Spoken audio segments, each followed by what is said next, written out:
que ya podemos empezar para no quitarle tiempo, bueno, a ustedes y a nuestra ponente. Entonces, bueno, me presento, yo soy Horacio Fernando Sáenz Díaz, soy el oficial local de intercambios internacionales por parte de la Sociedad Aguascalientense de Estudiantes de Medicina, por sus siglas SAEM.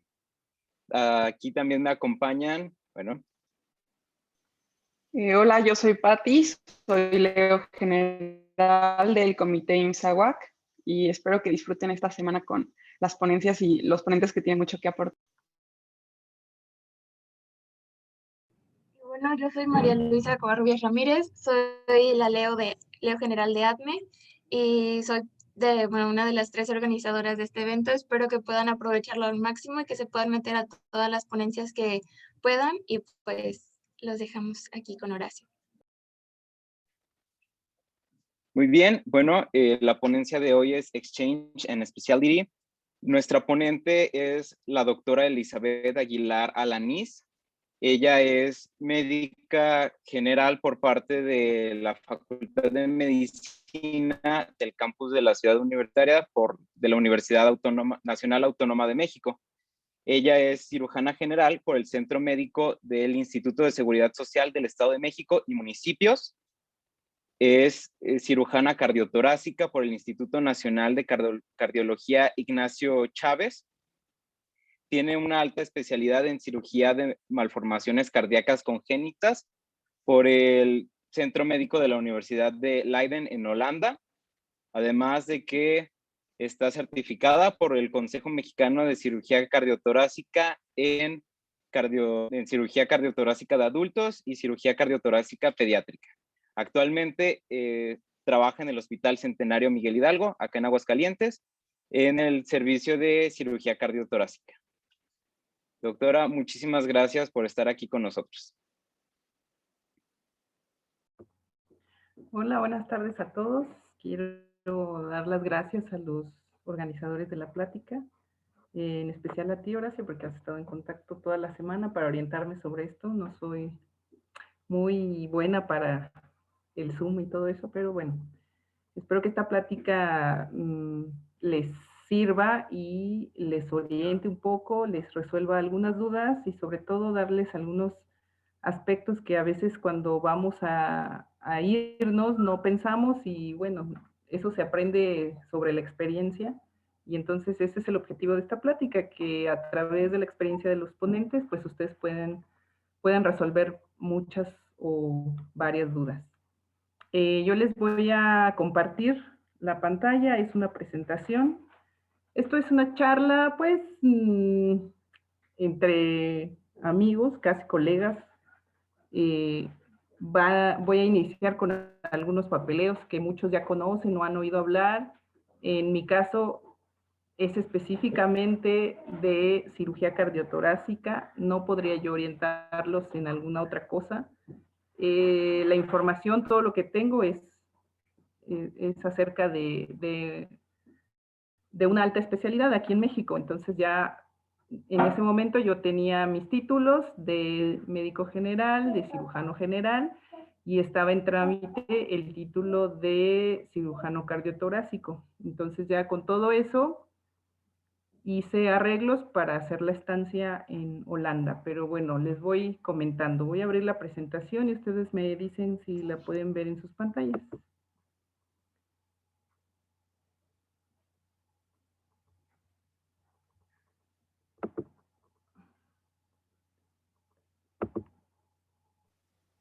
Aprovecho este inter para invitarlos a que si tienen alguna duda, bueno, al final intentaremos, bueno, que sean resueltas.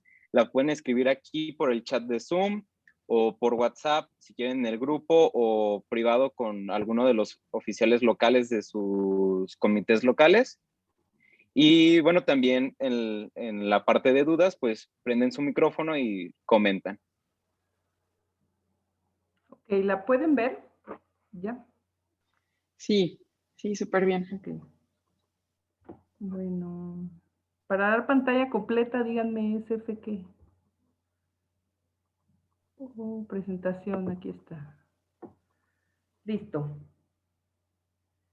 Bueno, entonces, como ya bien les comentó Horacio, mi nombre es Elizabeth Aguilar, soy cirujano cardiotorácico con una alta especialidad en malformaciones congénitas. Así a manera de introducción, quiero decirles que esta de malformaciones congénitas es apenas algo que se ha estado trabajando en nuestro país, en México. Hasta hace apenas 5 años había muy pocas sedes para hacer un entrenamiento en este tipo de cirugías y en realidad todavía se está acomodando la especialidad que ustedes deben tener para poder hacer esta alta especialidad. Por ejemplo, el único hospital que recibe cirujanos pediatras para que hagan un entrenamiento en cardiopatías congénitas es el Hospital Infantil de México. Entonces, para acceder ahí, ustedes tienen que ser cirujanos pediatras y hacer un examen para que concursen por algún lugar de estas plazas en ese hospital. Entonces, por lo tanto, en México habemos dos tipos de cirujanos de malformaciones congénitas. Es cirujanos pediatras y cirujanos cardiotorácicos como tal de adultos que hicimos un entrenamiento especialmente para cardiopatías congénitas.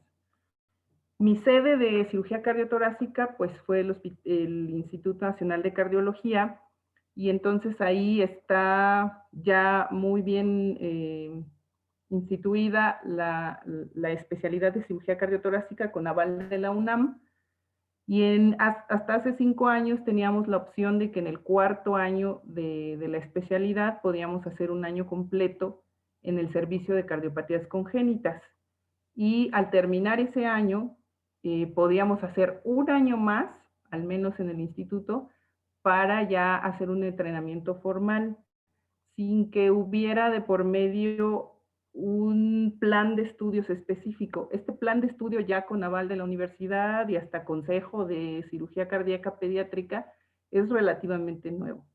Al menos tendrá, no sé, unos 10 años. Y la especialidad en el instituto como tal, de un año con plan académico y todo, pues yo creo que menos de 5 años.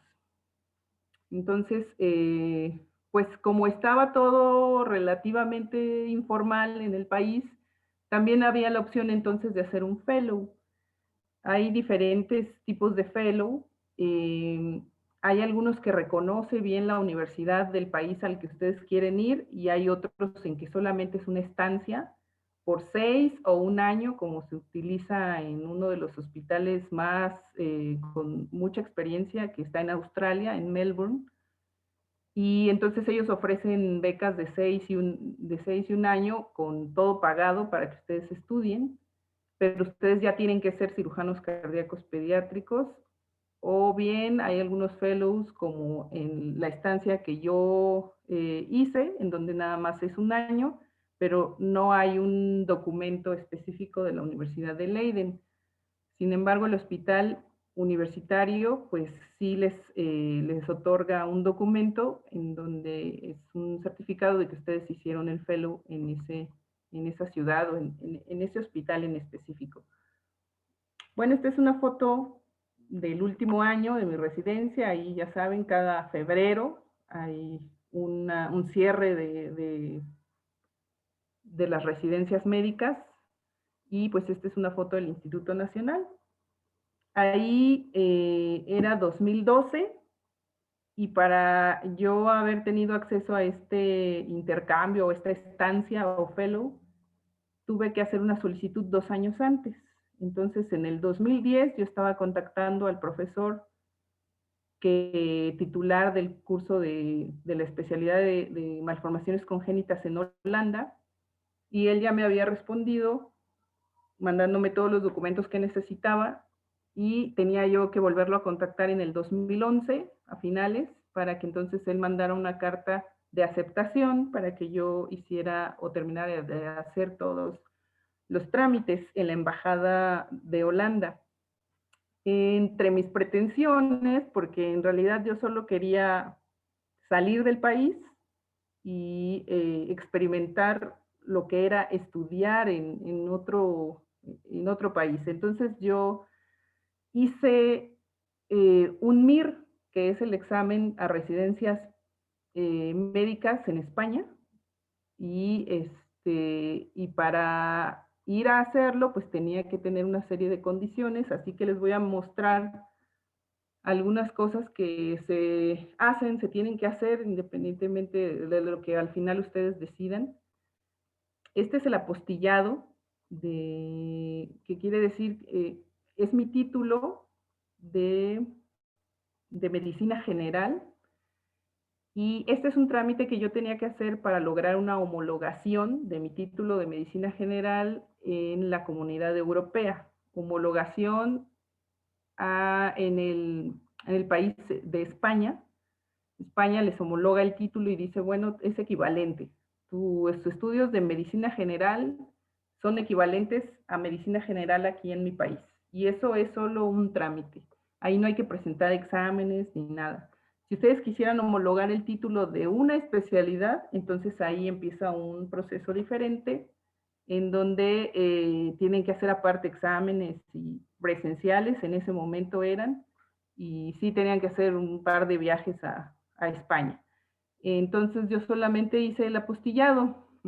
Cabe decir que esto lo hice como en el segundo año de la residencia de cirugía cardiotorácica, el primer MIR. Entonces, no lo pasé. Realmente fue como mi experiencia no me gustó a mí misma. No sé si era porque no estudié lo suficiente, no sé, pero hacer un examen para postulación cuando ustedes están haciendo una residencia, al menos en México, pues es pesado, porque en México las residencias requieren de tiempo completo y las residencias quirúrgicas son a veces muy de castigo, ¿no? Tienes muchas guardias, mucho trabajo y casi no puedes hacer otras actividades. En fin, este es mi título apostillado. El apostillado quiere decir que la Secretaría de Gobernación reconoce a todos los que firmaron su título y dice que sí existen, y que existe la universidad que dice que de dónde es el título, que expide el título y da una confirmación. Aparte de esto, traduje mis títulos de medicina general y mi título de cirujano general. Son con una traducción certificada, eso también tienen que hacerlo. Este es el de cirugía general, traducido. Y finalmente, pues ya con todo este papeleo, la Comunidad Europea dice que está homologado al título universitario oficial español como licenciada en medicina, con los mismos efectos de este en todo el territorio nacional. O sea, ustedes pueden ser médico general en España también. Y luego, bueno, este es un puntaje que hice a través del IELTS. En general quiero decirles que quien piense hacer una estancia o una residencia en un país cuyo idioma sea inglés, tiene que hacer necesita comprobar cuánto domina su inglés. No hay otra. Aquí ustedes tienen que dominar ya cierto nivel de inglés, hablado, leído, para escuchar, para escribir. Esto lo hice ya cuando estaba terminando la estancia en Holanda, y mi intención era continuar haciendo la estancia en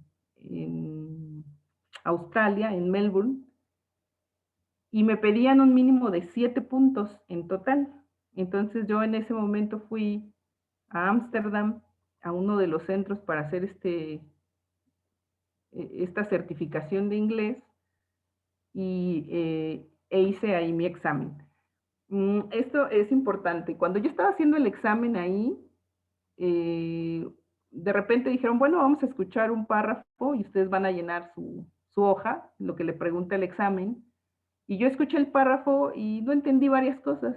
Entonces no contesté y me quedé ahí esperando a que pasara el siguiente párrafo o el siguiente audio en inglés para seguir con mi examen. Y pasó uno de los aplicadores y me dijo que por qué no contestaba, y pues no entendí. Y me dijo, no importa, contesta. Y a retrospectiva entiendo, el inglés, o sea, el idioma, al igual que alguna habilidad quirúrgica, se va a desarrollar. O sea, puede que en este momento ustedes digan, yo ya pasé hasta el nivel avanzado de inglés y es todo lo que hablo inglés, pero a veces no entiendo. Sí, eso es normal. No, o sea, ustedes tienen que vivir el inglés, vivir en el, o sea, ya en donde vayan a hacer su estancia, y en 3 meses habrá mejorado al doble su habilidad para hablar inglés. O sea, ni se preocupen si aquí no entendían mucho y luego uno duda y dice, pues es que yo no entiendo mucho, igual y si hago un examen, pues no lo paso, pero eso no importa. O sea, el aplicador dijo, contesta lo que sea, porque al final lo que tú quieres es un puntaje. Este es un examen para que tú tengas un puntaje ahí y ya después tú dominarás el inglés, ya que estés hablando inglés. O sea, eso no importa. En realidad yo, pues como ven, saqué un 5.5 y lo mínimo que requería era 7. Así que no pude continuar el trámite. Pero pues esto es algo importante para ustedes. Ya para diciembre del 2010, el profesor me había mandado una carta de aceptación en donde decía que yo iba a trabajar como fellow en el departamento de cirugía cardíaca, y entonces con eso ya podía hacer mis trámites de aceptación de residencia y todo en la embajada correspondiente, ¿no? Les piden como de qué fecha ustedes estarán ahí para que ellos puedan habilitar su credencial o su permiso de residencia, que fue este. Entonces aquí hay una fecha de expedición y una fecha de término. Ustedes pueden estar en un país como turistas hasta 3 meses. Después de los 3 meses, ustedes son, si no han sacado un permiso o no están aceptados, están como ilegales en el país. Entonces, sí, necesitan todo este trámite, porque alguna vez dije, bueno, pues me voy y allá veo cómo le hago, pero no. Quizá los puedan deportar. Entonces, sí, este es ya el permiso de residencia, donde dice cuándo van a entrar y cuándo van a salir. Este es el Centro Médico Universitario de Leiden, Holanda, en donde estuve 1 año en el servicio de cirugía cardíaca pediátrica. Es un hospital universitario, es enorme, o sea, es un edificio inmenso, están todas las especialidades básicas, altas especialidades, o sea, todo está ahí, niños, mujeres, ancianos, todo está ahí. Ustedes pueden perderse fácilmente, una vez que entran es un laberinto. Entonces, es realmente un edificio interesante.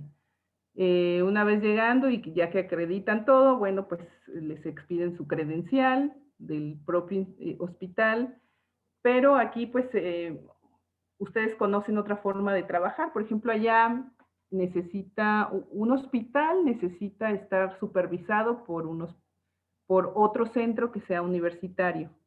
Aquí en México, por ejemplo, pueden abrirse muchos hospitales y cada hospital pues ni siquiera está supervisado. O sea, el hospital empieza a trabajar y la gente que trabaja en ese hospital y el directivo y el jefe de servicios son los responsables de ese hospital, pero en realidad no hay otro responsable. Y al menos en Holanda, los centros que manejan especialidades como la cirugía cardíaca, como la cardiología, están supervisados por un centro universitario. Entonces, el Centro Médico de Ámsterdam estaba bajo la supervisión del Centro Médico de Leiden, y este es el AMC, que es el Amsterdam Medical Centrum. Ese era el hospital en Ámsterdam, y nosotros como cirujanos cardiotorácicos con el equipo de Leiden viajaba a Ámsterdam al menos cada semana para conocer los casos de Ámsterdam, y los cirujanos operaban al menos los casos de niños ahí. Había quien compartía lugar de trabajo, o sea, quien trabajaba en Leiden y en Ámsterdam, en ambos lugares, pero pues era necesaria otra credencial para poder asistir a las sesiones del hospital de Ámsterdam. Este es una vista por dentro del hospital de Leiden. Lo que se ve aquí es el comedor y de ahí pues ya todo el edificio. Es una vista. Aquí es muy interesante porque este tipo de centros tienen peluquería, tienen venta de ropa, venta de libros, o sea, es como una ciudad pequeña. Está todo el hospital y fácil ustedes pueden salir y entrar a cortarse el pelo si quieren. Hay los familiares y los mismos pacientes salían con su tripié a tomar el sol así afuera y era normal, o sea, nadie les decía dónde va el paciente, ¿no? O sea, es como muy diferente. Como todo hospital, pues tiene sus secretarias. Ustedes se deben llevar muy bien con las secretarias de todos sus hospitales y con las enfermeras. Ella era la que organizaba la programación de cirugía junto con otras 3 secretarias y nos mandaban la programación, así que bueno, era una persona importante. Esta es una foto de la programación, por ejemplo, de ese día, lunes 4 de junio, y aquí hay un procedimiento que es un Norwood, es una cirugía compleja ya de cirugía de corazón de un niño, y además había todo lo que se iba a operar, ¿no? Porque también se operaba, pues era el programa de cirugía cardiotorácica, adulto y niño. Aquí hay una revascularización, otra revascularización, un cambio valvular aórtico más revas, un cambio valvular, y así, ¿no? Como pueden ver, la sala 17, 18, 19 y 20 eran de cirugía cardiotorácica, pero lo que quiere decir que había 20 salas. Entonces vean pues, el tamaño del hospital.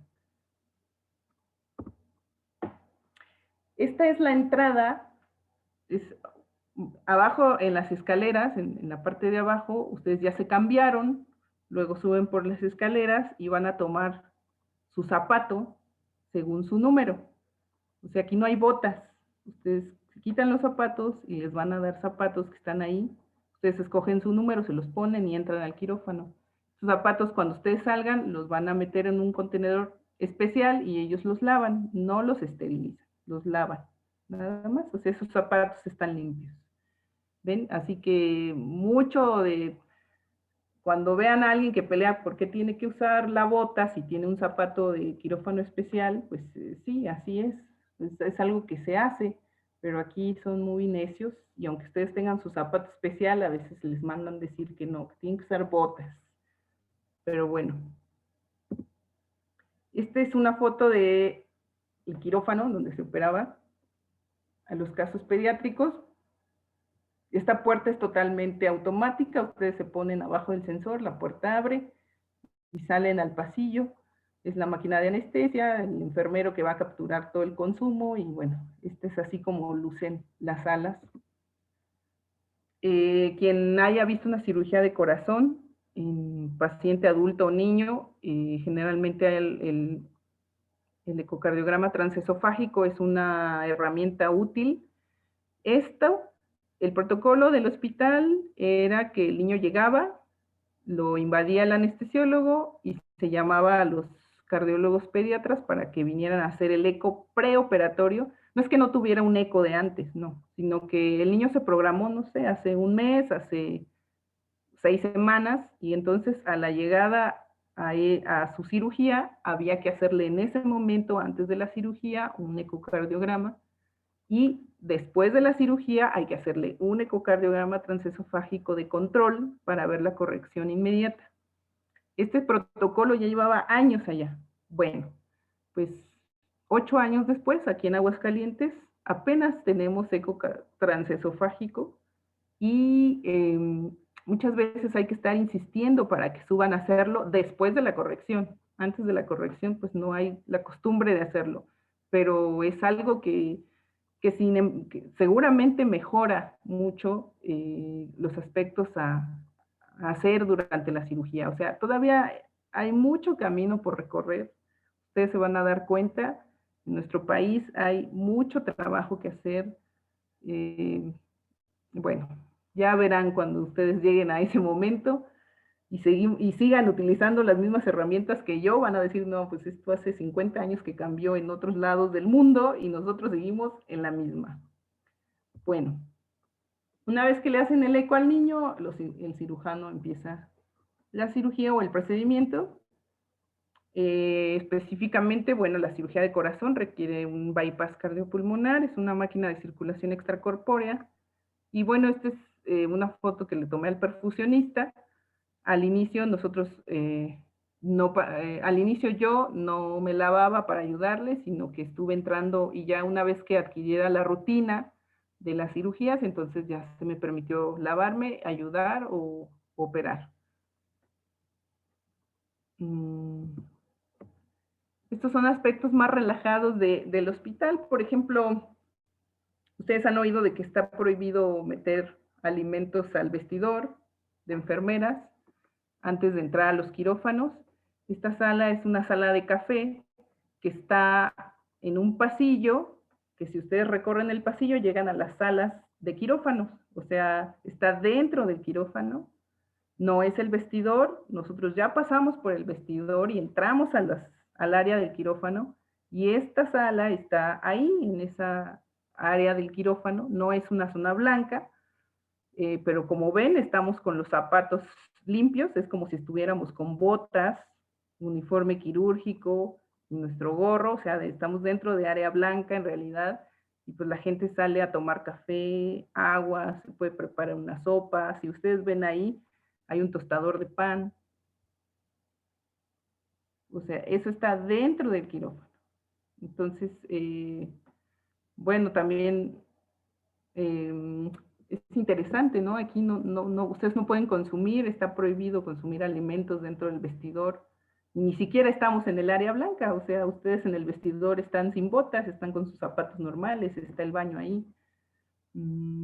Es como un poco por costumbre y no porque realmente se haya puesto a investigar el director del hospital si es realmente algo peligroso que ustedes introduzcan alimentos, ¿no? Bueno, este es el anestesiólogo cardiovascular, nos da las anestesias. Eso es muy importante, ustedes conocen mucha gente, conocen culturas diferentes, dependiendo de la parte del mundo a donde quieran irse, pues es la variedad de culturas que van a conocer o con las que van a tener contacto.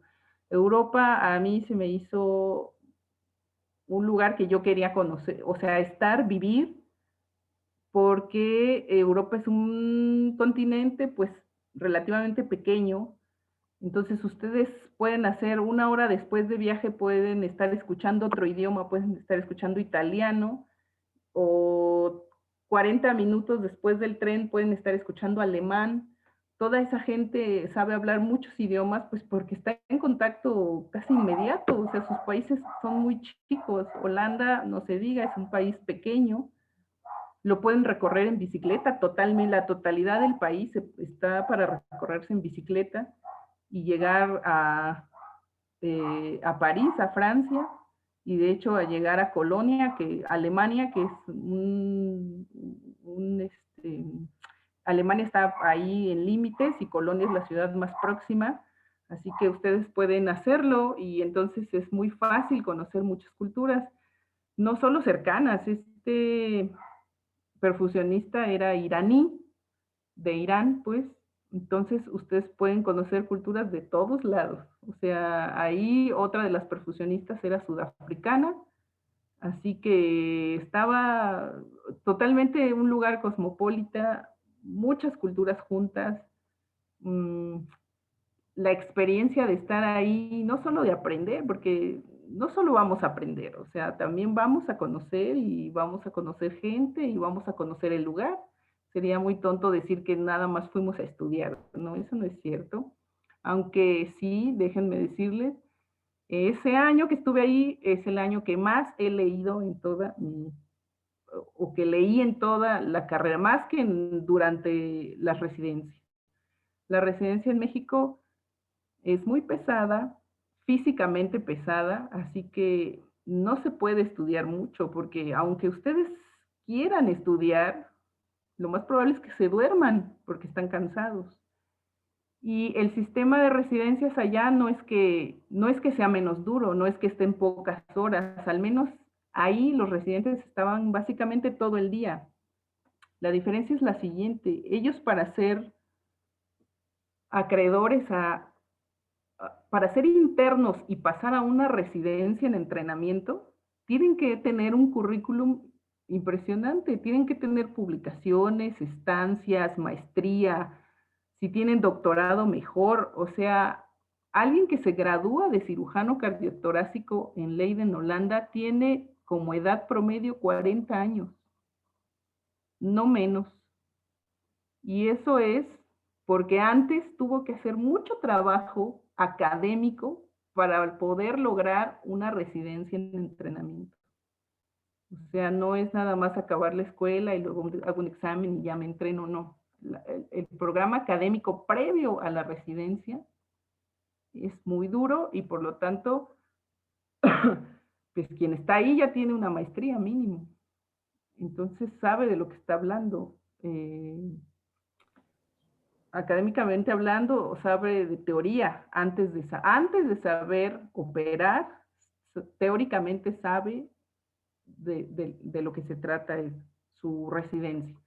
Entonces sí hay una diferencia pues, muy importante entre su entrenamiento y nuestro entrenamiento, y esto es igual a lo que se vive en Estados Unidos. Estados Unidos tiene un entrenamiento también de lo más exigente académicamente. Sin embargo, yo preferí esto, no por el idioma, porque pues, en Holanda ustedes tenían que, para comunicarse, hablar al menos inglés. En Holanda se habla una combinación entre alemán y holandés. Oficialmente se llama flamenco, pero pues, no se entiende nada. Pero su segundo idioma es inglés, así que ustedes si van al supermercado, la persona que les va a cobrar habla inglés, sin problema, es su segundo idioma. Así que no se siente tanto esa muralla del lenguaje. Si saben hablar inglés, van a poder comunicarse. Bueno, esto me pareció que era curioso. Esa es la bata para pasar visita. Ustedes no tienen, no hay uniforme, van con pantalón, camisa, y sí se usa una bata para pasar visita, pero la bata es manga corta, muy larga, no es que yo estuviera baja de estatura, de por sí sus batas son largas, a ellos les quedan por abajo de la rodilla. Esta es una foto bueno, es una serie de fotos que quise compartirles porque es importante inculcar en personas jóvenes aquí en México la importancia de su carrera como médicos. O sea, la medicina es algo, dentro de todas las carreras, es algo que se tiene que hacer con excelencia, con la mayor excelencia posible, porque ustedes están tratando con seres humanos. Eso para empezar. Entonces, la idea que se les debe formar a ustedes es que su excelencia no es para demostrar que tienen un 10 en el examen, sino que son capaces de tratar a otro ser humano que se puede morir. Si ustedes se equivocan o si ustedes no están suficientemente entrenados en lo que vayan a hacer, la vida de otro ser humano tiene que ser importante para ustedes. Esta es el aula. Una vez, por supuesto, me tocó que los R4, los residentes de cuarto año, terminaran su entrenamiento e ir a su ceremonia de graduación. En Holanda se maneja por gremios. Es el gremio de cirugía cardiotorácica. El gremio es el que les va a permitir o no ejercer en Holanda. Y los representantes de este gremio pues, son profesores. El decir profesor no es nada más una palabra. Para ser profesora ya, ustedes debieron ya tener una serie de estudios, publicaciones, relaciones con los altos mandos de su gremio. Por ejemplo, el cirujano con el que yo fui era profesor y en estos momentos es el presidente de la Sociedad Europea de Cirugía Cardiotorácica. O sea, el ser profesor es un rango académico, no es nada más un nombre. Y por supuesto esto equivale al sueldo que le van a pagar. El profesor no gana lo mismo que un cirujano, un PhD normal. Entonces, eso también hace, bueno, que ellos no tengan o no tengan que tener otros trabajos. Su trabajo en un hospital les permite vivir, vacacionar, comprar bienes, tener familia, todo. Entonces, pues obviamente ellos no tienen que trabajar en dos lugares ni tienen que ejercer medicina privada. En Holanda la medicina privada, así como la conocemos en México, no existe. Todo es a través de seguros. El que tiene empleo tiene un seguro y el que tiene un seguro puede asistir a tratarse a cualquier hospital, clínica, etcétera, sin costo porque su seguro lo está cubriendo. Entonces, miren, este fue como la ceremonia de graduación para los residentes que terminaban. Es algo muy significativo, que ellos le dan un significado especial, muy importante para ellos. Y es algo que se refleja en todas sus celebraciones. Aquí finalmente ya pasaron de grado y están en donde los residentes, bueno, ya fueron aceptados por el gremio y el brindis y todo esto. Entonces, se me hizo algo importante para mostrárselos. Por supuesto, también dependiendo de la región donde ustedes quieran hacer su estancia, pues será hasta el clima diferente que van a vivir. Yo tomé, para asistir al hospital, que está en Leiden, es una ciudad de Holanda, yo viajaba unos 45 minutos en tren desde La Haya. La Haya es otra ciudad ahí en Holanda, pero que se comunica fácilmente. El tren atraviesa todo el país, entonces de la ciudad solo había que llevar, de donde vivieran, habría que llegar en bicicleta hasta la estación de tren, tomar el tren y llegar a la estación correspondiente. En este caso, Leiden Central estaba ahí a un costado del hospital. Bajaban de la estación y caminaban 3 minutos al hospital y ya. Entonces ese día era viernes y le tomé la foto porque eran las 10 de la noche y yo apenas iba hacia la estación para tomar un tren que me dejaba en mi casa 45 minutos después. Entonces sí estaba, pues también hay esfuerzos que hacer. Además de esto, pues estaba en un país europeo en donde nieva, el invierno es una cosa que nosotros no tenemos. Por supuesto van aclimatándose porque mientras pasa el verano, empieza el otoño, va descendiendo la temperatura, descendiendo, eso les da un tiempo para aclimatarse y cuando llega el invierno, bueno, pues ya están un poco aclimatados, ya no es un choque térmico, porque si yo me voy de ahorita a algún lugar donde esté nevando, la verdad es un choque total, ¿no? Es horrible. Bueno, no sé a quién le guste mucho la nieve, pero el invierno es intenso. Entonces, otra vez hay dificultades para llegar porque los caminos son pavimentados, la bicicleta, si hay nieve, el piso es resbaloso, aumentan los accidentes. Yo me fracturé una mano, bueno, no una mano, un huesito aquí, porque me caí de la bicicleta, así que sí, pasa. O sea, nosotros no estamos acostumbrados a la movilidad en bicicleta. Y entonces, bueno, así se ve el invierno ahí todo nevado. Salen del hospital, llegan a la estación a donde van a irse de ahí a su casa y, o sea, esto es a lo que se encuentran con esto, todo nevado, el piso resbaloso, bueno, llegan mojados, fríos, horrible. Pero bueno, esa es parte de la experiencia que ustedes van a tener. Así que con todo esto yo solo quiero decirles que, bueno, todo es bonito, nuevo, da un poco de miedo, por supuesto da un poco de pena, más nosotros que estamos en el centro del país y que no estamos acostumbrados a escuchar otros idiomas, a veces nos da un poco de temor expresarnos en otro idioma.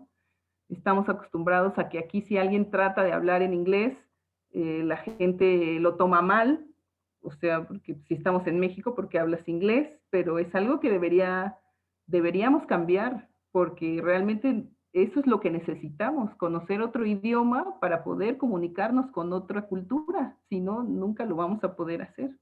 Así que si ustedes están estudiando en estos momentos inglés, porque hay que prepararse, yo inicié al inglés formal hasta que estaba igual en la residencia, no antes.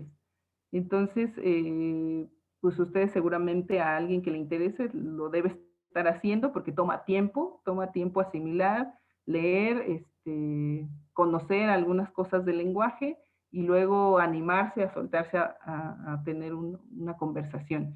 Para hacer los arreglos con la secretaria, yo me comunicaba por teléfono, o sea, en la madrugada, para que la secretaria estuviera allá y yo tenía que hablarle en inglés. Así que antes de agarrar el teléfono estaba yo con todas las manos sudadas porque me daba mucho miedo, o sea, ¿qué voy a hacer si la secretaria no me entiende y yo no le entiendo? Pero se puede, o sea, al final ustedes lo hacen y 2 meses o 3 meses después de estar hablando mal o bien inglés, lo van a terminar hablando, es solo cuestión de estar ahí. O sea, por eso no se preocupen. Yo solo quería mostrarles en este video el idioma, porque bueno, aunque su segundo idioma es en inglés, cuando atienden a un paciente y se comunican entre ellos, no lo hacen en inglés, lo hacen en su idioma. Y entonces, porque para ellos es importante tener una comunicación efectiva en una cirugía de corazón, con el ayudante, con el percusionista. Ya después yo podía hacer mis preguntas o podía hacer las preguntas en inglés en ese momento y ellos seguramente me contestarían en inglés. Y algo también muy importante es que el profesor hablaba español, porque su esposa era española. Entonces eso era una gran ventaja. Si yo de verdad tenía una duda que quería que me contestara y que yo le entendiera, pues entonces podía preguntar en español.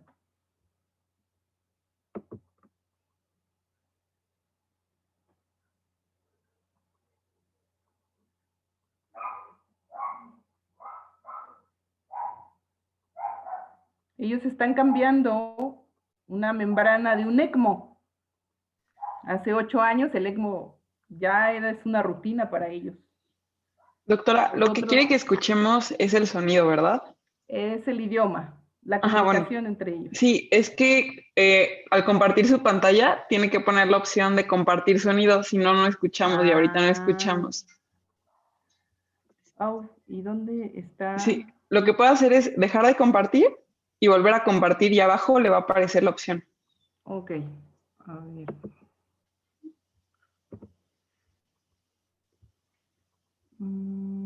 Detener.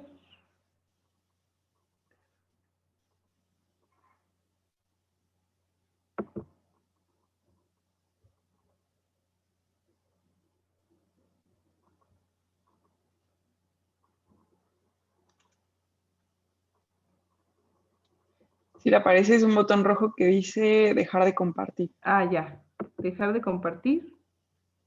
Luego. Ajá. Y ahora otra vez volver a compartir, pero antes de seleccionar la pestaña, ahí abajo aparece la opción. Bueno, ahora Me dice parece Si es así, gusta, volver a poner en compartir compartir pantalla Ajá. otra vez y allá abajo dice Share Sound. Compartir sonido. Ajá. Ya Ya. con eso.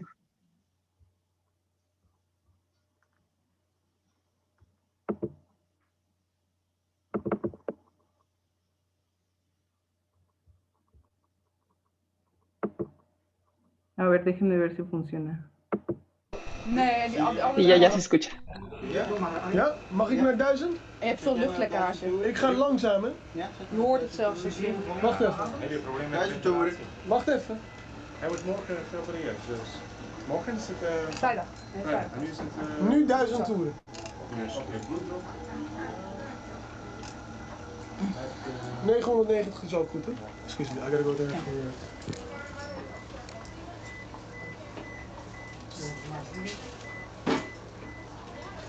Hier hebben we pas de vulling klaar, hè? Ik heb hier vulling al standby.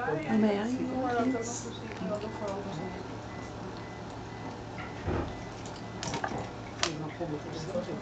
Ja, het is helemaal stabiel. Maybe if Ariane will stop it so she can take a picture.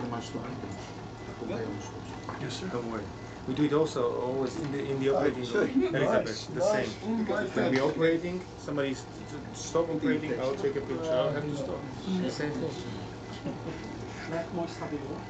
Ja? Veel beter dan vroeger, ja toch? Of heb je een... Nog niets gegeven. Ja. Is dat beter? Nee. Ja, nu hebben ze...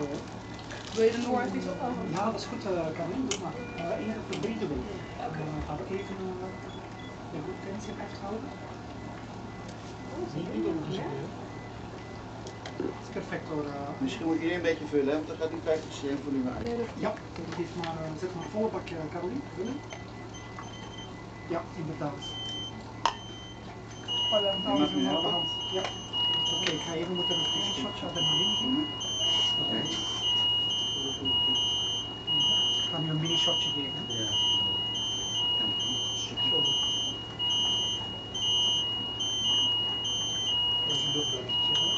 Ja, ik denk dat. Ja, dat maakt niet uit. Je gaat wel verder opschrijven. Oké, en dan langzaam opdraaien, hè? Even wachten. Ja?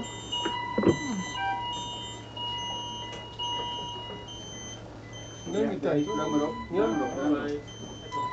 Het is Draai 1200. maar, draai maar. Ja, Oké, 13, 14, 15, Gewoon oude toer toch. 2300 ga ik hem zetten. Dankjewel. Niet gaan zonder elektronica, toch? Ja, ik heb er wel een zaakje van gemaakt. Ja, maakt niks uit. Sorry, ja. Je zit er ook flink onder. mag terug gewoon. Kan je mag stoppen? Ja, mag terug op zijn oude waarde. Wel een beetje aan werking vast. 2300. Bueno, lo que ven ahí es una consola para activar las revoluciones del ECMO. Pero bueno, ese era el tipo de sonido, el lenguaje que se escuchaba a diario. Por supuesto, la convivencia con ellos no fue nada más en el hospital. Había, y esto me parece interesante, el hospital organizaba convivencias, no cada 8 días, pero sí muy regularmente, porque están en la filosofía es que la gente que trabaja junto debe llevarse bien en la medida de lo posible, así que residentes, secretarias, cirujanos, perfusionistas, el equipo que hace una cirugía de corazón tenía que convivir fuera del hospital y eso no costaba. O sea, ustedes podían tomar sus cervezas que estaban a cargo del servicio y la idea es que ustedes fueran y convivieran con el equipo. Entonces, pues aquí ellos dos son perfusionistas, él era un aspirante a residente en entrenamiento, o sea, un interno. Ella era la perfusionista, que es perfusionista, la que les digo es de Sudáfrica. Él es un perfusionista italiano y él es otro cirujano iraquí. Entonces, bueno, eso también dio oportunidad a que yo conociera a otros cirujanos.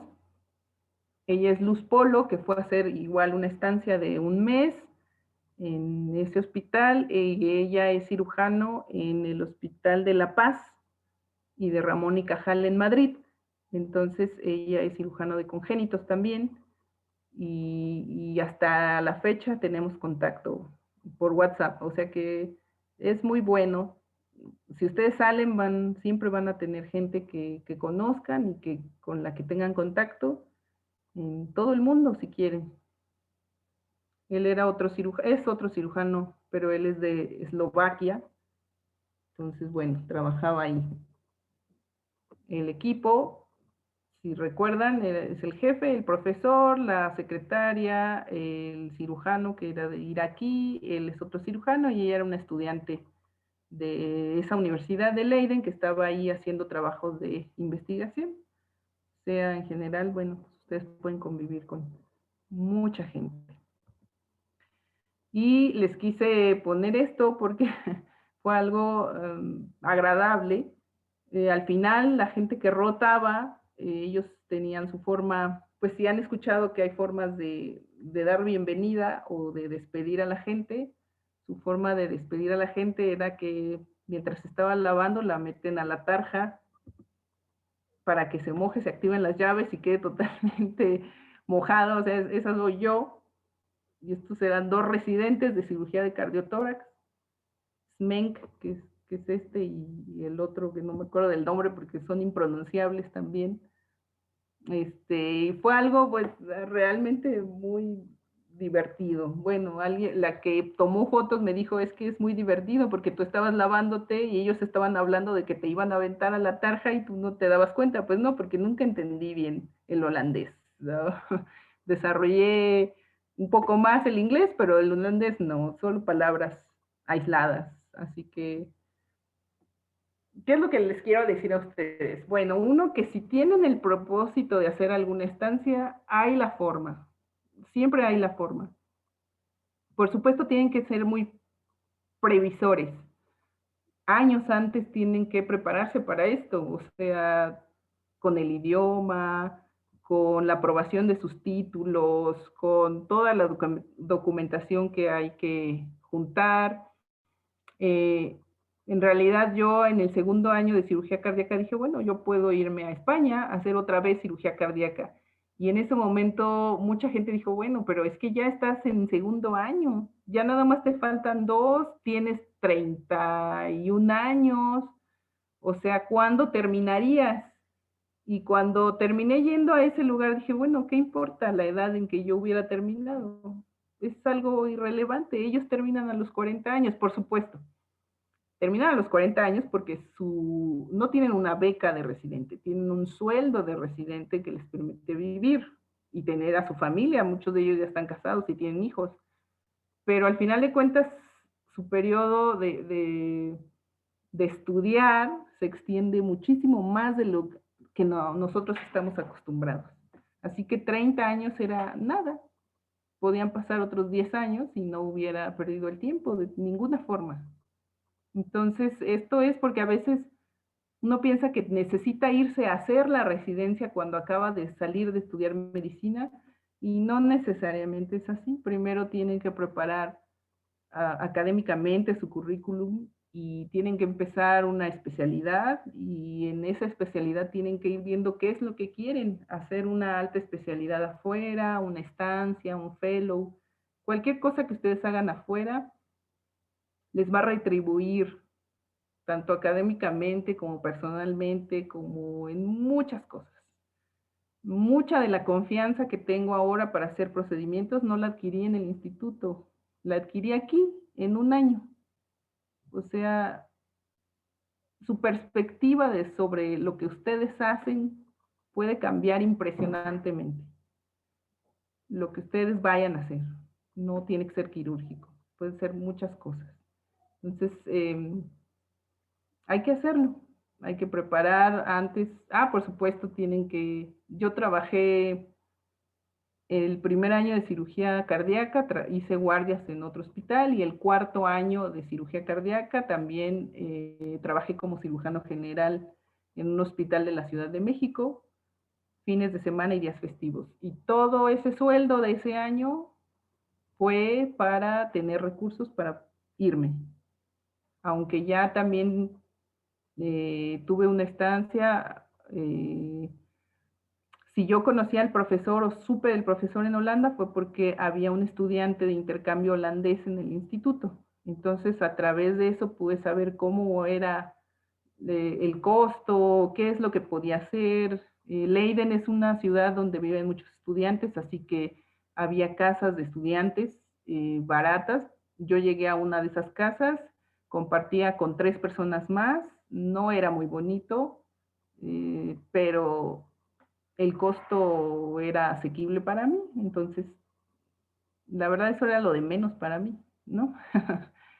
Lo demás era pues el hospital y poder conocer esa forma de vida. Después tuve la oportunidad de cambiarme a La Haya y entonces ahí fue otra cosa, es utilizar los trenes, cruzar la ciudad.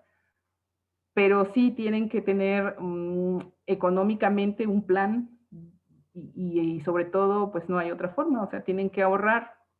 Aquí en México, no sé, un buen tiempo, 2 años, todo lo que puedan reunir, porque incluso para poderse ir piden una cuenta, un estado de cuenta, y su cuenta tiene que tener pues, de menos arriba de 100,000 pesos, y eso era pues, hace 8 años. Ahorita no sé cuánto tengan que tener, pero digo, están muy jóvenes y están a tiempo.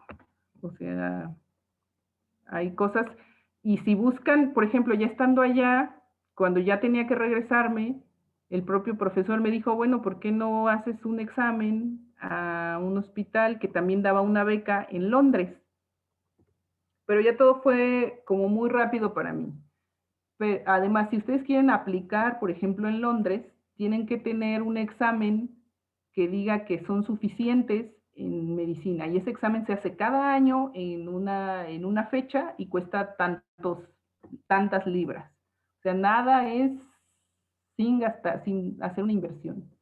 Lo que sí era sin inversión era Australia, porque también ofrecía becas pagadas, 6, un año, y ustedes no tenían que tener otro tipo de exámenes. Tenían que tener una recomendación de un profesor, y en este caso, pues, el profesor sí daba la recomendación. En general, no, como mexicanos tenemos una ventaja. Estamos acostumbrados a trabajar. Entonces, cuando yo llegué al hospital, algo que me comentaron al final fue es que tú siempre estuviste a tiempo, en todas las cirugías estabas ahí, hasta que se terminara te ibas. Hubo una rotante española a la que no le fue bien en su rotación porque dijeron ella ni siquiera tiene interés. No los regañan, ¿eh? No dicen, oye, ¿por qué no vienes o por qué no entraste? O nada, o sea, nadie les dice nada. Se supone que ustedes van porque quieren hacerlo. Entonces, al final eso fue como un punto para mí. El profesor me ofreció, ¿por qué no haces esto? Porque, o sea, la verdad es que ustedes como estudiantes que veo que tienen ya alguna actitud con el trabajo que es muy meritoria, el ser coordinadores de este tipo de charlas, etcétera, tiene su mérito. Yo nunca hice eso. Así que si ustedes van afuera, estoy segura que su actitud va a hablar por ustedes y les va a abrir puertas. Siempre abre puertas, la actitud y el trabajo. Entonces, si algo tenemos es que no somos flojos. Nos enseñan a trabajar aquí de 24 por 24, así que no van a tener ningún problema. Pues quiero felicitarlos por organizar estas reuniones y si tienen alguna otra pregunta, pues con mucho gusto. Al final de cuentas, pues conocen ustedes otros lugares, otras culturas, otras formas de trabajar y pueden tener amigos en muchos lados. Muchísimas gracias, doctora, por su ponencia. Yo creo que todos quedamos maravillados y pues muy emocionados para poder emprender este tipo de aventura en nuestra formación personal y académica. Y bueno, si nos han llegado preguntas, se las leo. La primera pregunta ¿es más válido el IELTS que el TOEFL o es igual para este proceso? Al menos en Europa es reconocido el IELTS. Yo les recomendaría que si su destino es Europa, hagan eso. Y en Estados Unidos también. Es de la Universidad de Cambridge. Entonces, el TOEFL, la verdad es que es muy limitado. Hasta en las clases de inglés que tuve, dijeron que el TOEFL solo era válido cierto tiempo.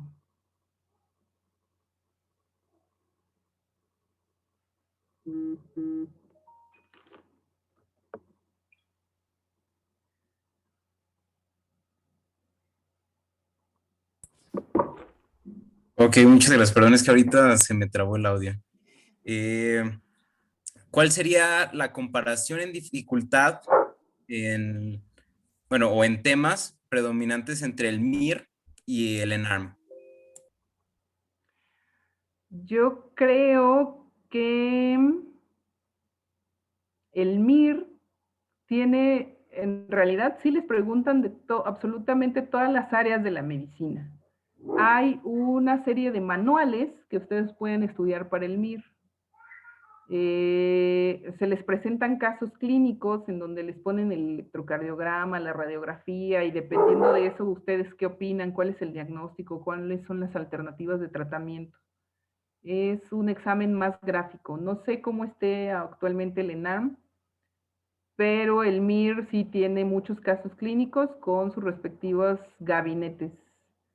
Y también incluye muchas ciencias básicas, histología, farmacología. Es como un poco, el examen comprende mucho de la totalidad de la medicina. Entonces no sé cómo está el ENARM ahora, pero hay manuales también para estudiar al MIR. Muy bien. Y bueno, esta pregunta ya la había respondido durante la plática, pero no sé si quiera abordar un poquito más de cómo se puso en contacto con el doctor para conseguir el fellow. Y bueno, sí, perdón, es que eran como dos sí. preguntas en una. En este caso, había un estudiante holandés que fue a rotar al servicio de cardiología, pero el estudiante holandés se enteró del instituto porque hay una cardióloga pediatra holandesa que trabajó en el instituto al menos por 10 años. Y luego se fue a Holanda y en ese momento yo la vi ahí, en Leiden. Ahí trabajaba como cardióloga pediatra. Hablaba perfectamente español y todo. Entonces, una curiosidad de los europeos es que quieren salvar al mundo, así que hay muchos estudiantes holandeses que van a África o a Latinoamérica porque les interesa pues, Latinoamérica en general, su población. Es una idea muy romántica de salvar al mundo. Muchos holandeses van a África y se quedan a trabajar en África, por ejemplo. Entonces, en esos casos hay mucha gente que viene aquí a México y específicamente de cardiología, porque había una cardióloga pediatra que se casó con un mexicano y después se fue a Holanda y por medio de su estudiante yo tuve la información del profesor. Muy bien, y bueno, aquí venía con otra pregunta, pero creo que podemos juntar unas, vienen de lo mismo, de pues si no se ocupa otro idioma además del inglés y bueno, qué tan complicado fue adaptarse al idioma. En general no necesitan más que inglés si el país es europeo o de habla inglesa, el inglés es suficiente. Pero hay ciertos países en Europa que no es suficiente con inglés. Por ejemplo, si ustedes quisieran hacer algo en Francia, lo ideal sería que hablaran francés. Si Muy quieren bien. hacer algo en un país asiático, ay, no hablen inglés. No, ellos ni se les entiende el inglés. No, no va a haber forma. Muy bien, y otra pregunta sería si usted conoce el proceso para, bueno, o las bases del proceso para estudiar la especialidad en el extranjero o algún lugar donde pudieran informarse los asistentes a esta plática. La especialidad en el extranjero, lo más fácil para los mexicanos es estudiarla en España, porque solo necesitan pasar el MIR. Y porque el idioma es el mismo y porque España tiene acuerdos establecidos con la UNAM y con muchas otras universidades del país, porque en algún momento fuimos colonia, ¿se acuerdan? Entonces los españoles y nosotros tenemos varios acuerdos académicos. La cuestión es que no los conocemos. Y es lo más fácil. De España, una vez si ustedes hacen su especialidad en España, entonces ya están dentro de la comunidad europea y ya solo van a tener que validar o hacer lo que sea para poder trabajar en algún país de la comunidad europea. Ese cirujano de Eslovaquia, pues obviamente era cirujano cardiotorácico en su país y para poder ejercer en Holanda estuvo 5 años bajo la protección del profesor, Hazekamp se llama, se apellida, y durante esos 5 años estuvo trabajando académicamente, lo que quiere decir que juntó no sé cuántas publicaciones para presentarlas ante el gremio de cirugía cardiotorácica holandés, y finalmente, después de 5 años de vivir y trabajar en Holanda y hacer publicaciones, él tuvo la autorización de ser cirujano cardiotorácico en Holanda. O sea, y el cuate, si lo ven, ya tenía en ese momento como 47 años. O sea, y en ese momento él operaba cosas básicas, por ejemplo, cerrar CIBs, CIAs, fístulas, falot, hasta ahí. Más complejos no se le permitía operar. Y de hecho él mismo decía, es que yo en mi país operaba todo y aquí solo opero lo que me dejan. Y, o sea, el proceso es duro. Pero en fin, lo que tendrían que hacer, lo más fácil es eso. No sé, si quieran, ay, no, es que yo sí quiero hacer la especialidad en Francia. Para empezar, tendrían que hablar francés. Hay que hablar el idioma del país a donde ustedes quieren llegar. Para la medicina es importante que ustedes hablen el idioma del país. Es requisito básico. Y de ahí, bueno, ya podrían preguntar en la embajada o en la universidad a la que ustedes pueden preguntar, es más directamente a la universidad que cubre ese perfil del país que ustedes quieren, a donde quieren irse. Ok, bien. La siguiente pregunta sería, pues, ¿cuántos son los años que se tienen que preparar, bueno, antes para, pues, realizar este proceso? ¿Cuántos recomienda usted? Híjole, empiecen 5 años antes. Pero para entonces ustedes ya deben saber qué es exactamente lo que quieren hacer. Una maestría, un doctorado, un fellow pagado, un fellow con reconocimiento universitario. O sea, ¿y de qué? O sea, de alguna especialización dentro de su especialidad. O sea, una rama dentro de su especialidad. Eso para mí es lo más fácil. Las especialidades troncales, medicina interna, cirugía, son un poco más difíciles, porque entonces sí tendrían que hacer la especialidad ahí, en ese país, pero ya una especialidad o alta especialidad o las especialidades que son de segunda entrada, como les llamamos aquí en México, o sea que primero ya hicieron una troncal y luego van a hacer otra cosa, quizá ahí es un poco más fácil. Y dentro de esa alta especialidad, específicamente un aspecto de esa alta especialidad. Y bueno, después de hacer su subespecialidad, ¿existieron oportunidades de trabajo ahí mismo en Holanda? De trabajo, así rápido, terminé el año y ya puedo trabajar, no. No, porque entonces tendría que haber quedado ahí en Holanda trabajando de otra cosa. Muchos mexicanos que están trabajando en el extranjero están trabajando en el área de la investigación. Ahí mismo en Holanda había otro cardiólogo salido del Instituto Nacional que vivía y trabajaba ahí, pero él trabajaba decía, haciendo ciencia, o sea, publicaciones, no como intervencionista. Él era cardiólogo intervencionista y no trabajaba de cardiólogo intervencionista, trabajaba investigación. Si por alguna razón a ustedes les gusta la investigación y piensan dedicarse a la investigación, tienen una oportunidad grande de vivir en otro país. Ya solo es el hecho de que lo quieran hacer.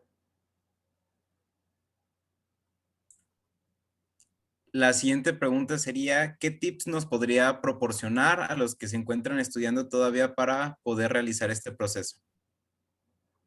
Uno, que decidan rápido qué quieren hacer, la especialidad, y de esa especialidad, qué aspecto de la especialidad quieren hacer afuera, para que iniciando su especialidad empiecen a contactar profesores, universidades, trámites, etcétera.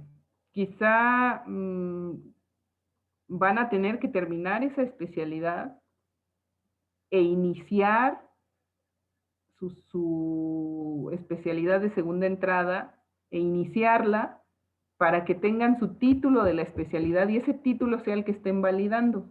porque yo en ese momento tenía el título de medicina y cirugía general, pero no tenía el título de cirugía cardiotorácica. Entonces no podía hacer ningún trámite porque con ese título.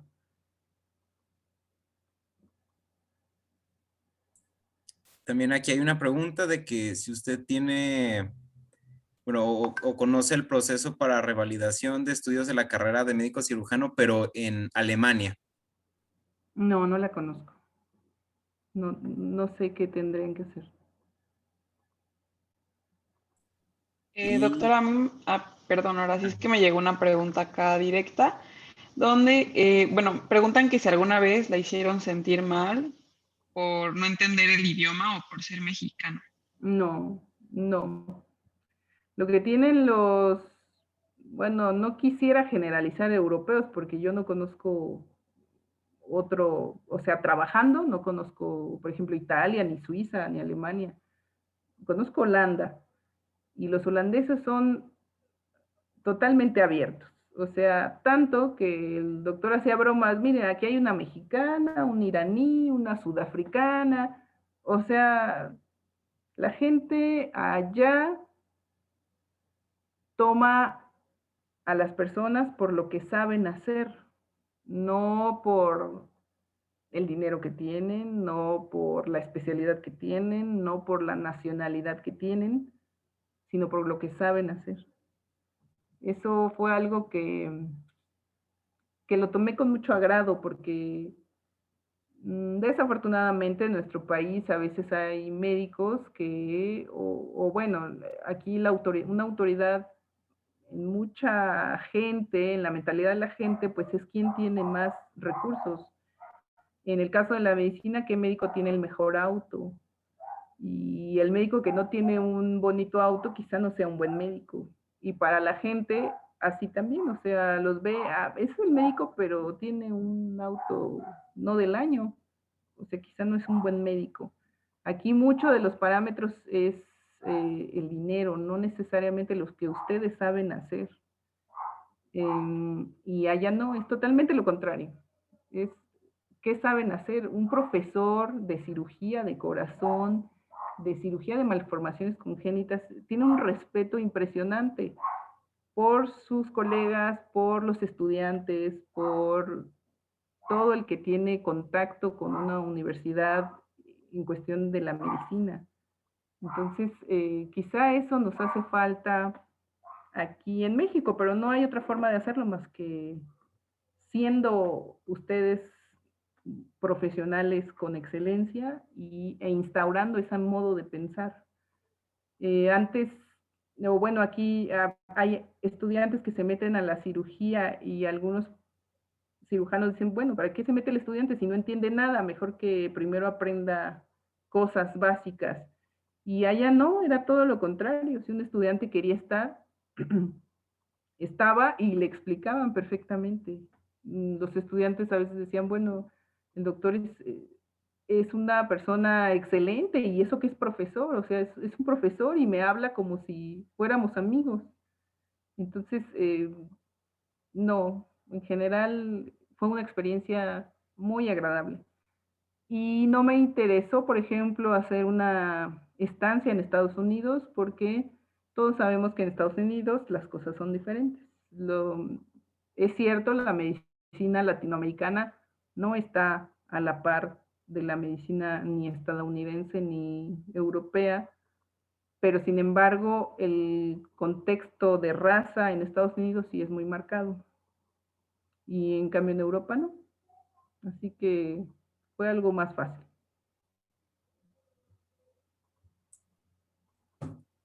La siguiente pregunta, ya son de las últimas, sería que si hay mucha diferencia entre el equipo hospitalario mexicano y el holandés. ¿Equipo? No, hombre, esa bomba que yo les enseñé hace 8 años, pues ya la tenían allá no sé hace cuánto. Y la bomba que yo tengo de circulación extracorpórea aquí es una cosa que ya no se usa. O sea, fue de segunda mano de Estados Unidos y nadie la quiere cambiar. O sea, no tenemos actualización en los equipos, no hay actualización en los materiales. La cirugía cardíaca es cara, en ningún lado es barata. Así que todo lo que se usa es caro y es algo con lo que luchamos día con día. O sea, no es para nosotros, es para la atención de un paciente.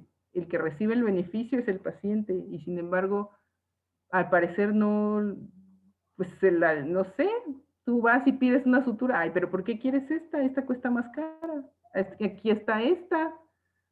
¿Ven? O sea, yo no tendría por qué estarles diciendo por qué quiero una sutura de mejor calidad si lo que hago es una cirugía de corazón. O sea, no es un apéndice, pero es algo que no lo entienden y pues es cultural. Estamos aquí, pero eso no quiere decir que no lo tengamos que hacer bien o que no tengamos la obligación de hacerlo bien.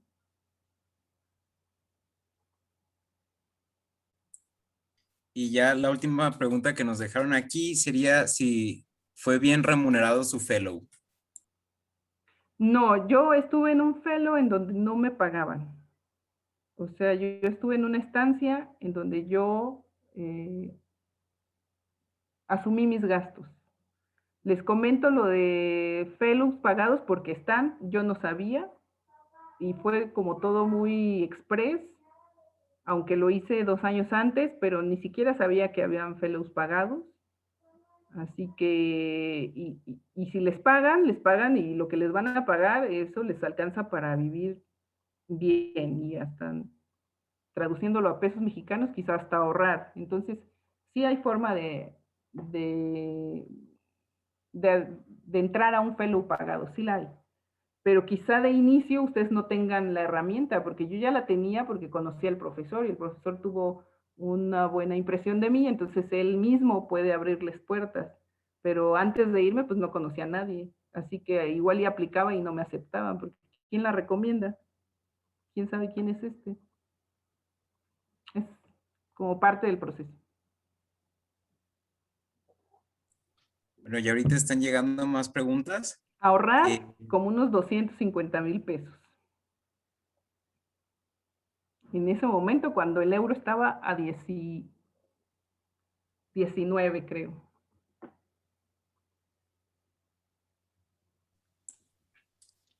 También preguntan que si mejoró sus oportunidades aquí en México. Pues ahí les va. Yo tengo el correo donde el profesor Hasekamp le escribe al que era jefe del departamento en el instituto y le dice que fui una excelente colaboradora, que hice cirugías propias, que hice algún trabajo de investigación y que si él tiene una vacante, que piense en mí. Y sin embargo, yo no tuve un lugar para quedarme a trabajar. No. En general no mejoró, pero eso no es culpa mía. O sea, si un profesor le está escribiendo a alguien, quizás si nosotros tuviéramos esa apertura de realmente contratar al que es capaz, quizá yo me hubiera quedado ahí, pero en ese momento no hubo el interés. Realmente después contrataron a alguien y actualmente está una ecuatoriana o boliviana como adscrito nuevo de cirugía de congénitos en el instituto. ¿Cómo es que toman esas decisiones? No lo sé, pero definitivamente no es por tu capacidad, ni por tu experiencia, ni por tu currículum. Debe haber otros factores. Pero sin embargo, mejoró mucho mi perspectiva y mejoró mucho mi capacidad de hacerlo. O sea, yo me siento bastante confiada con mis habilidades.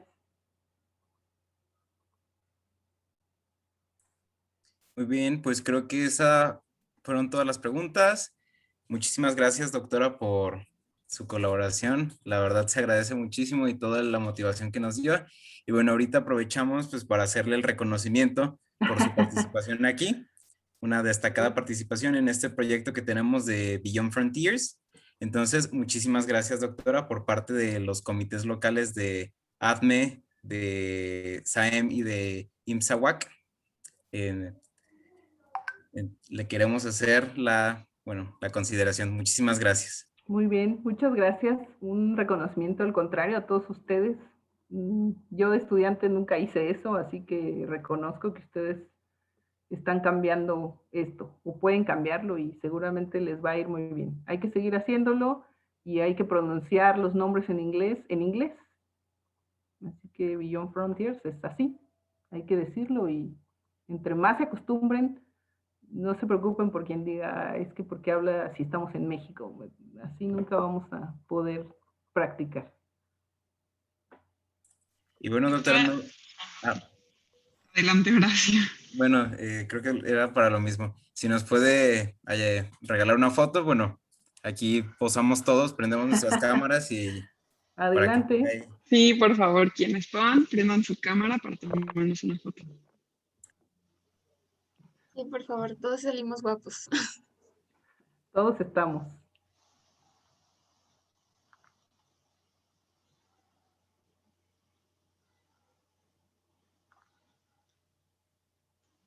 Creo que faltan algunos, pero a ver, ya tomé de aquí.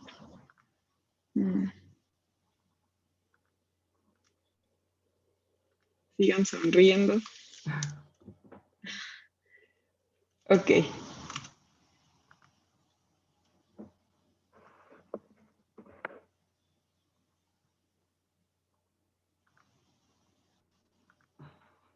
Creo que ya. Muy bien. Bueno, muchísimas gracias. A todos nuestros asistentes les recordamos que si tienen algún video o algo, pues nos etiqueten, usen los hashtags que les comentamos, pues para darle difusión a este proyecto y que se siga creciendo el número de asistentes. Y bueno, los esperamos para la siguiente ponencia. También, doctora, si quiere darse una vuelta para acá, es claro que sí. recibida. Y bueno, eso sería todo por hoy. Nos vemos mañana.